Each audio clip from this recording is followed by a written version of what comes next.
Hey guys, here with another video. Here to talk about a game that a lot of people know, Wingspan, and just showing how a real life example of a game could fit on the table and some practical applications, some real life usage based off my experiences. I'm going to talk through this in both a 2-player versus 4-player, talk through a little bit about the difference between the component holders versus the hex tiles.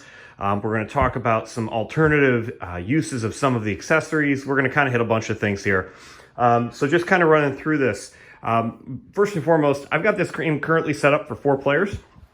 You can see that based off of the setup, I've got a few different things I want to kind of showcase. First and foremost, we'll talk cup holders.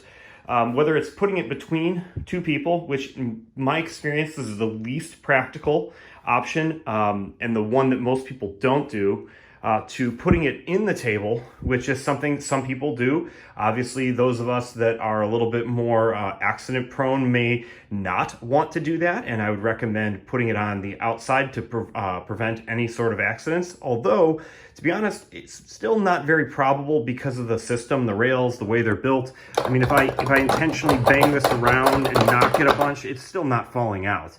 So I mean, you can see even for someone who's a klutz, even if you're trying to put it in, you know, it holds it pretty well, and so the odds of a drink falling are very low. Now, obviously, certain drinks, like wine, again, as I've previously talked about in other videos, are not going to work for this system on the inside of the table. You're going to have to go on the outside. Whether it be the outside, kind of pushed against the rail over here, which is another way I've seen a lot of people, when we play games, have done this. They just tuck it over to the one side. That way when they're sitting, it's right next to them. Now, the only thing is, depending on your system, your seating, that may mean when you go to get up and get out, that this is going to be kind of in the way because someone's going to be sitting right there and you're going to want to exit the table on this side. So that could be a little bit of a nuisance. My favorite, and everyone that we've gamed with, that when we've shown them this, they kind of lean towards this method. We like to put it on the shield aprons on the outside out here. And that way it leaves your whole entire play space open. And yeah, it's a little bit further to reach and grab, but it's really not awkward at all. And that way it keeps your entire play area here open. You can put component holders on the inside or on the outside. It really doesn't matter, but it kind of opens up this space for gaming, and then you just kind of keep your drinks out there. And we've even used sometimes 1 or 2 of them per person, one for a water bottle and another one for a beverage of any sort, kind of right next to it. And so this area becomes kind of on the outside for beverages, drinks, snacks, etc. Then, kind of getting into the game here, let's talk a little bit about the difference between component holders and the hexes. I was asked by someone to kind of talk through this, like where the usage of the two kind of hits. The kind of obvious setup here is these are more for universal grab, kind of in the middle of the table. These work really well. You can't take these things and put them in the middle of the table. They're meant to be on the rails. So this kind of forces you to keep it on the sides. So these are really nice for anything that you're looking to put in the middle of a table or kind of in a communal point.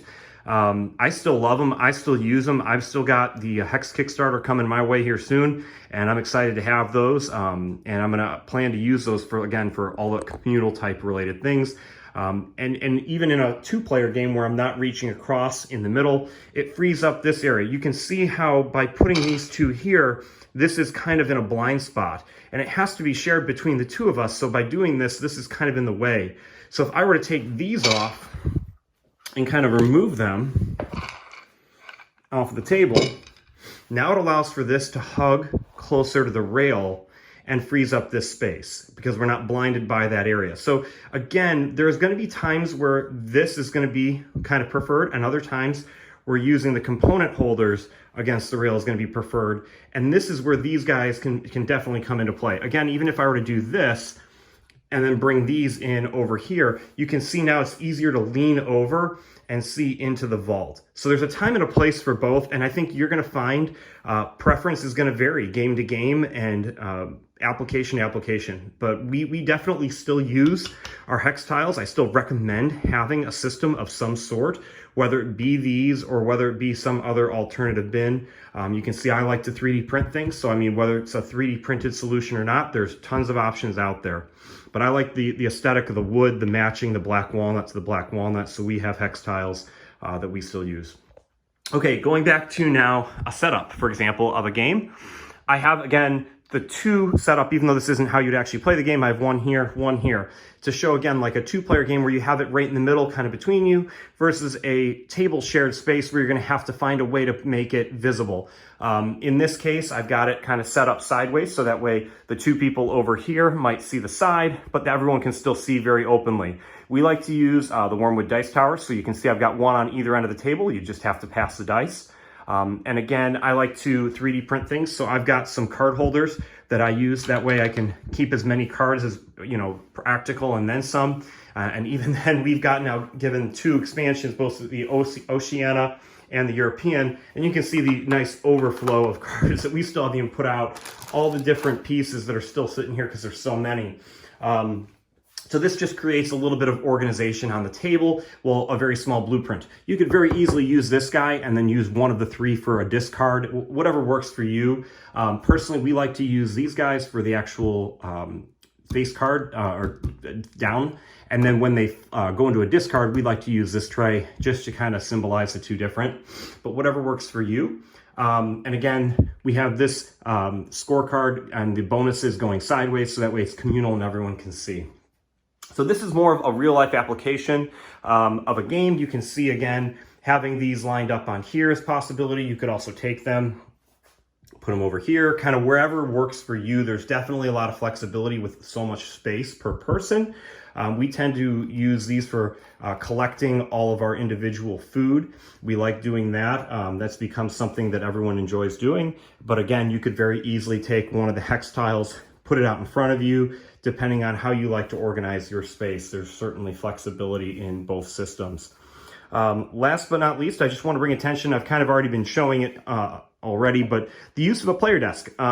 We talked a lot about the game deck in other videos and how it makes for a great system, but sometimes you don't have table space to do that. And you can see this setup already takes up a lot of space, and there's very little over here on both ends. So I like the player desk for an alternative play surface that you can put up and extend out, and it gives you a place to kind of get some of that stuff off the table that you still want and might need, things like a rule book, and yet at the same time, it's not taking up vault space, which very quickly can be capitalized by all these other components and pieces.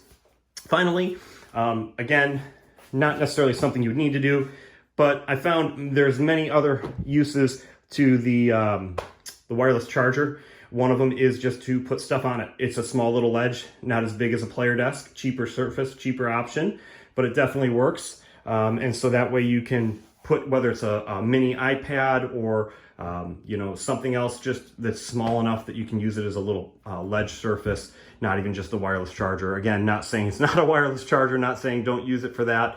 It's a very expensive ledge, but it is another purpose, another way that you can capitalize on the accessories that you've already invested so much money into.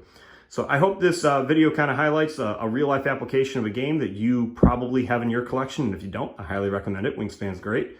And kind of two different options, both a 2-player and a 4-player. If you have questions, hit me up. Otherwise, I will have a few more videos kind of coming down the pipeline in the near future. Talk to you later.